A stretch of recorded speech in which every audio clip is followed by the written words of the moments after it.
দেশের কৃষি সম্প্রসারণ ও উন্নত মানের বীজ উৎপাদনে গুরুত্বপূর্ণ ভূমিকা রেখে আসছে পটুয়াখালীর দশমিনা উপজেলার বিএডিসির বীজ বর্ধন খামার। কিন্তু তেঁতুলিয়া নদীর অব্যাহত ভাঙনে অস্তিত্ব সংকটে ফেলেছে খামারটিকে। ভাঙনে প্রতিদিন ছোট হচ্ছে আয়তন, আছে জনবল সংকট সহ আরও নানা সমস্যা। দিগন্তচোরা সবুজের সমারোহ, সুশৃঙ্খলভাবে সাজানো বীজ উৎপাদনের মাঠ। পটুয়াখালীর দশমিনা উপজেলার চরাঞ্চলের 1000 একরের বেশি জমি নিয়ে 20 বছর আগে গড়ে তোলা হয় বিএডিসির এই বীজ বর্ধন খামার।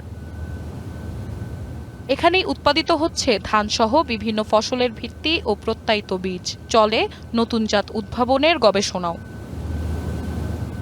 তবে তেঁতুলিয়া নদীর অব্যাহত ভাঙনের মুখে প্রতিদিনই ছোট হচ্ছে খামারের আয়তন। ভাঙতে ভাঙতে নদী চলে এসেছে প্রশাসনিক ভবনের খুব কাছে।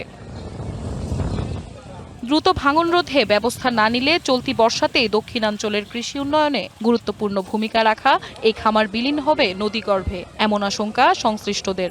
ভাঙন প্রতিরোধে অর্থনৈতিকভাবে ফিজিবল, আমাদের যদি বালির ব্যাগ দিলে এটা স্থায়ী হয়, আর যদি আমরা এটা বাড়ায় আরও 2-3 কিলোমিটার করতে পারি তাহলে এই খামারটা আর জমি ভাঙন থেকে রক্ষা পায়। কারণ ভাঙনটা মোটামুটিভাবে নিয়ন্ত্রণে চলে আসে এবং খামার অ্যাজ ইউজুয়াল কার্যক্রম চলতে পারে। বাংলা কিউআর, যেখানে নগদ পেমেন্ট সেখানে। সারা দেশে 10 লাখেরও বেশি মার্চেন্টে নগদে পেমেন্ট করুন খুব সহজে। কেবল নদী ভাঙন নয়, জনবল সংকটের কারণে ব্যাহত হচ্ছে খামারের কার্যক্রম। অনুমোদিত 35টি পদের বিপরীতে কর্মরত মাত্র 3 জন। প্রয়োজনীয় জনবল না থাকায় মাঠে পড়ে নষ্ট হচ্ছে কৃষি উপকরণ আর সরকারের কোটি টাকার সম্পদ।